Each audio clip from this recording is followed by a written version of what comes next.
inayaan na natin sila na makapaglingkod, makapagtrabaho sa ating pamahalaan bilang Pangulo at mga opisyal ng ating gobyerno. Di ba? At ngayon, yung 31 million Filipinos nagsabi na ang gusto namin anya na maglingkod sa amin, yung ating Pangulong BBM.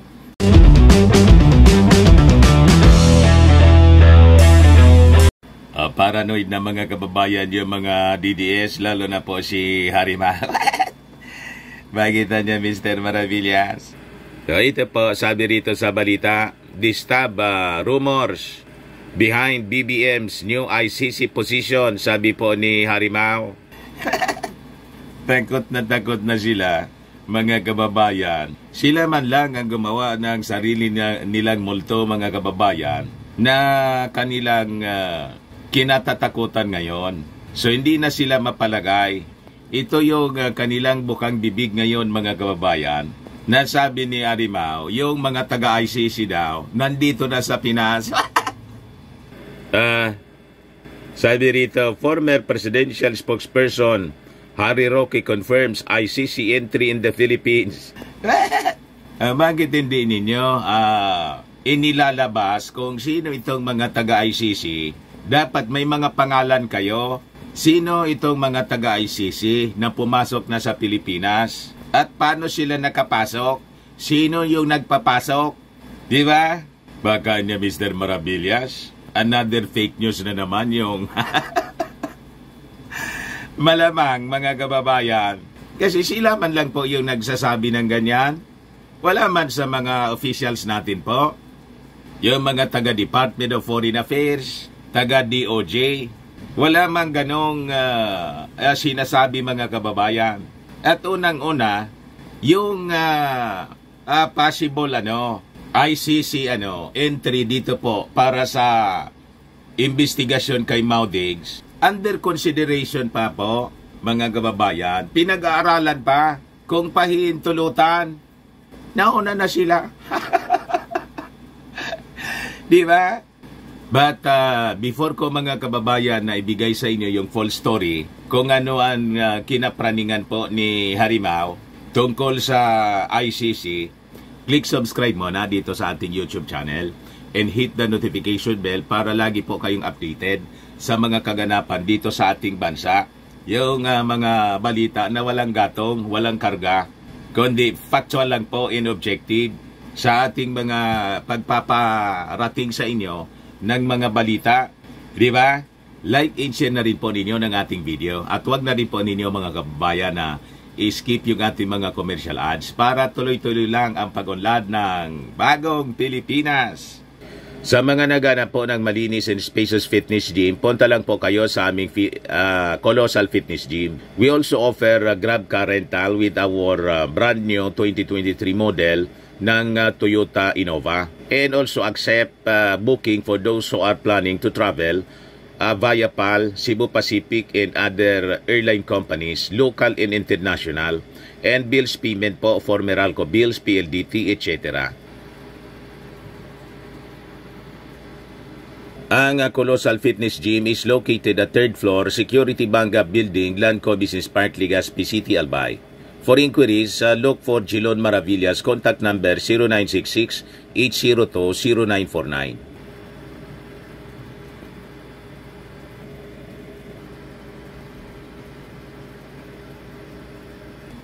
Ayos na Mr. Maravillas ang pagkapraning ni Harry Roque. Sige lang po ang gawa nila ng mga kwento. Siyempre niya, Mr. Maravillas, para laging litaw yung pangalan nila. Kasi di ba niya, gusto nilang tumakbo sa pagkasenador. Pati niya si Maudigs. Kung hindi senador, congressman. Tapos sasabihin nila na hindi sila ganit. Hindi sila ganit sa posisyon. Imaman po yung sinasabi nila sa ginagawa. Kung hindi po sila ganit sa posisyon, di sana tumulong sila, mga kababayan, sa ating administrasyon at ayaan nila na magtrabaho ng maayos yung ating Pangulong Bongbong. Kasi sila po ay lipas na, di ba? Inayaan na natin sila na makapaglingkod, makapagtrabaho sa ating pamalaan bilang Pangulo at mga opisyal ng ating gobyerno. Di ba? At ngayon, yung 31 million Filipinos nagsabi na ang gusto namin anya na maglingkod sa amin, yung ating Pangulong BBM. Pagkatapos yung ka-unity pong si Inday, sige ang pang-away. Imbis na tumutok mga kababayan sa kanyang trabaho sa DepEd, kung ano-anong issue yung sinasalihan po. Wala sa focus mga kababayan. At ngayon lang ito nangyari sa history ng politika dito sa ating bansa. You just imagine,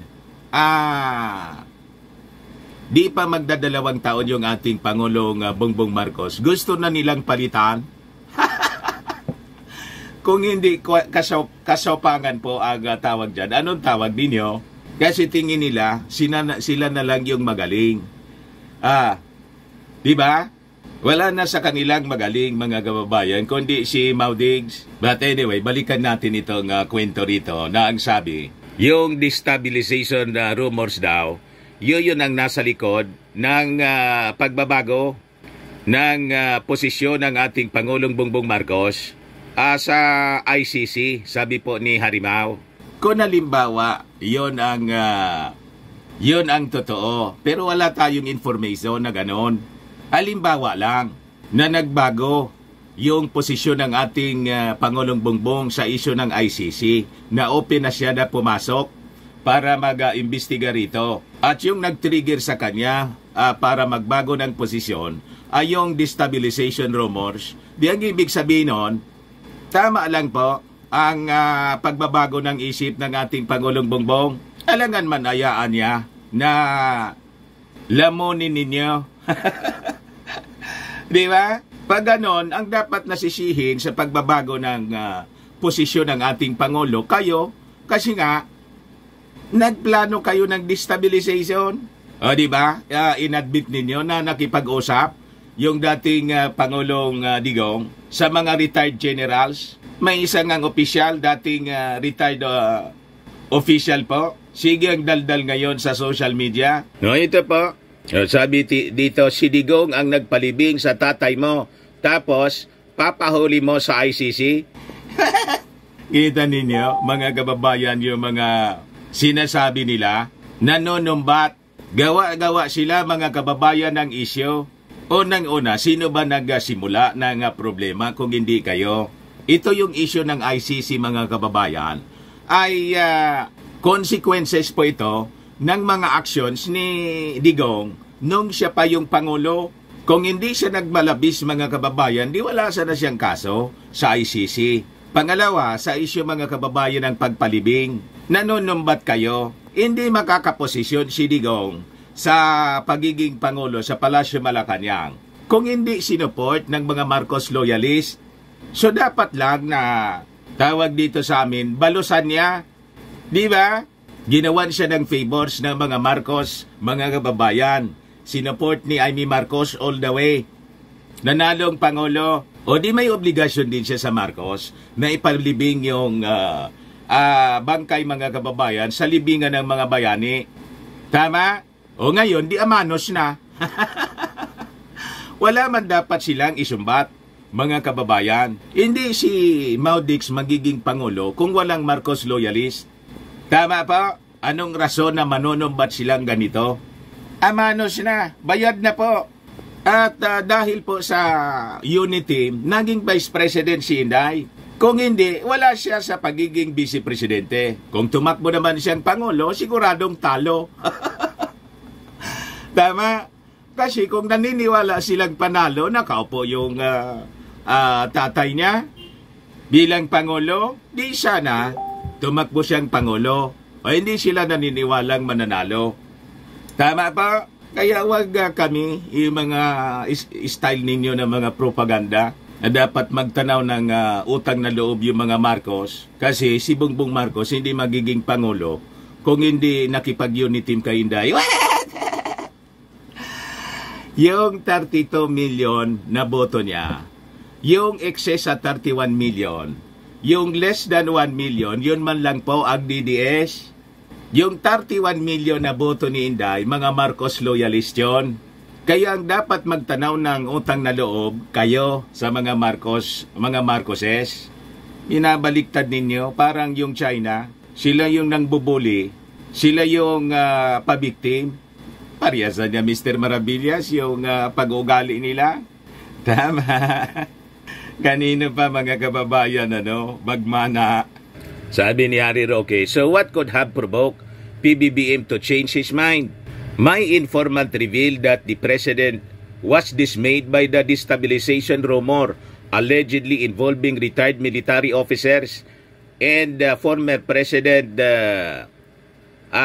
Rodrigo Duterte or FPRRD, sabi po ni Roque sa isang forum. Di kung ganon, tama lang, justified lang.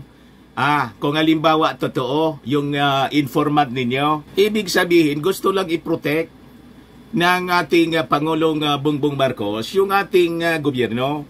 Kasi siya may mandato po na maglingkod. Pagkatapos, may destabilization rumors. Ang destabilization po, illegal po yan, yung kudita, mangagaw ka ng gobyerno. Kung ako yung ating Pangulong Bongbong Marcos, yun din ang gagawin ko. Di ba? Para mawala yung threat, yung nananakot ng destabilization, ipadala na natin sa ICC. Kaninong kasalanan yon? Pero wala man tayo po na confirmation sa ganong mga balita. Kwento man lang ito ni Harry Roque. Nanggugulo lang ito. Malamang ito yung sabi sa kanya ni Xi Jinping. Guloy ng politika rito para humina.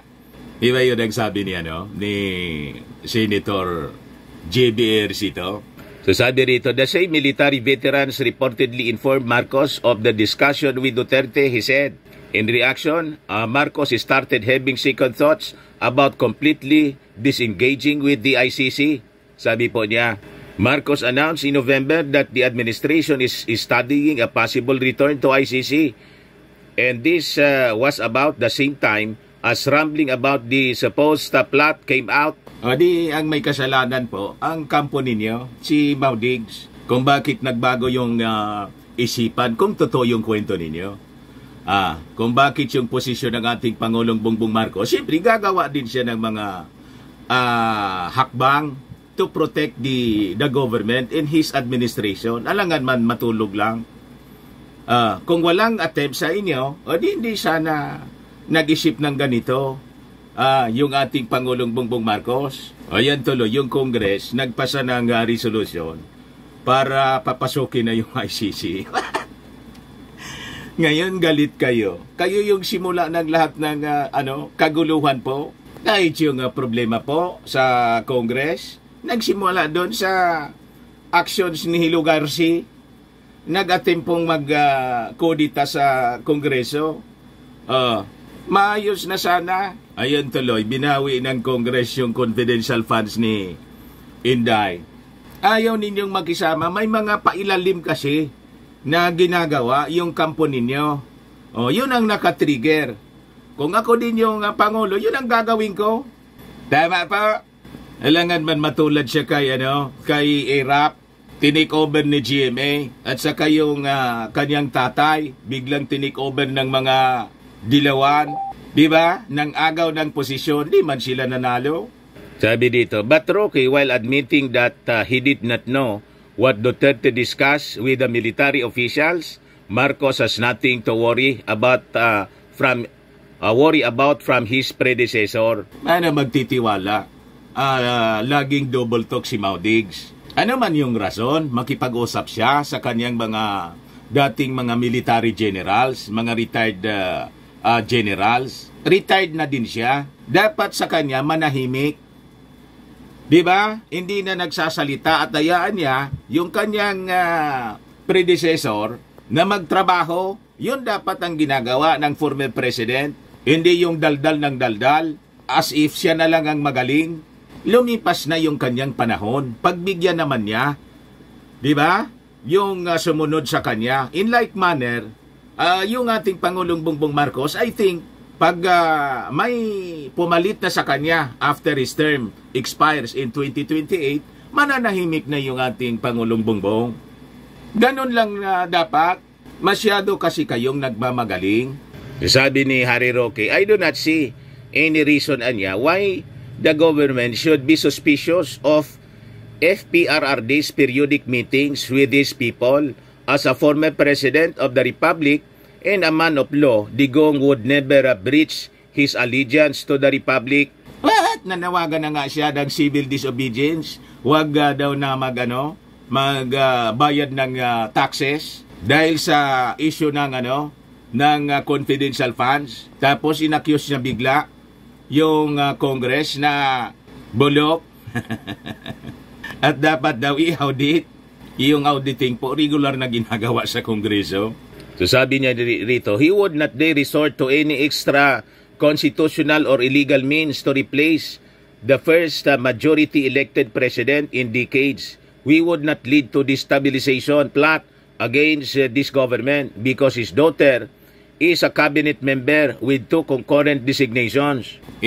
Cabinet member siya na dapat alter ego ng ating Pangulong Bongbong pagkatapos kinontra niya yung peace talks. May ganon. Hindi man dapat siya naging alam doon sa peace talks, sa issue ng peace talks kasi unang-una, DepEd Secretary siya. Focus lang dapat siya doon sa trabaho ng DepEd. Kung ano-ano yung pinangingialaman, hindi nga niya maayos yung DepEd. Diba? Tapos sabi niya rito, Roque confirms ICC entry in the Philippines. Pumasok na daw yung mga taga-ICC. Sabi ng mga dati naming kasama, labas-pasok daw ang mga puti na galing sa ICC. So meron po akong confirmation na talagang nag-iimbestiga ang mga dayuhan dito sa Pilipinas. Magpakita ka ng picture at specific ng mga pangalan ng mga taga-ICC na labas-masok. O di ba? Ba't hindi mo hingan ng mga pangalan yung mga sabi mo, informant mo at i-publish ninyo para makapag-react yung ating gobyerno ng maayos? Baka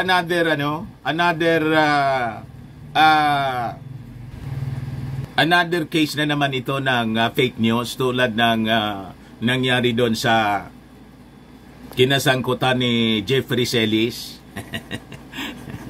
1.8 billion daw na travel expense ni Martin Romualdez. Tapos yung source po, Senado. What? Ayun, ang imbestigahan, mga kababayan, inadmit niyang mali sila. Wala mang ganon. Ayan tuloy. Nasadlak sa malaking problema, nadama yung SMNI. Anya Mr. Maravillas, may appeal sa Court of Appeals yung mga abogado ng SMNI na baliktarin yung desisyon ng NTC. Halimbawa, pagbigyan sila ng Court of Appeals, paboran sila. Yung Congress po ang may ultimate say sa franchise. Sila yung magdidesisyon. Once na na-prove talaga beyond reasonable doubt kung sa husgado na talagang maraming violation sa franchise rules ang SMNI, babawiin sigurado yung franchise kasi yung power na yon sa Kongreso. Naintindihan ninyo?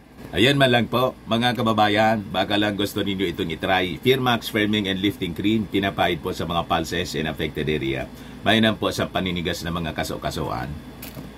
Ito naman po, Automax Radiant Serum. Sa mukha naman yung application. Anti-aging po siya. You will look 10 years younger than your age. Sa mga cancer patients naman po, baka lang gusto ninyo itong itry. Name siya Red Mix Fruit Drink. Hindi man po siya gamot, food supplement siya. Kaya lang, gawa siya mga kababayan sa Goji Berry. Yung Goji Berry may anti-cancer properties. Ayos, yung mga inquiries ninyo, dumiritso na lang kayo sa aming messenger sa Facebook para masagot namin agad. Ako po si Dante Maravillas. Bye-bye po. God bless.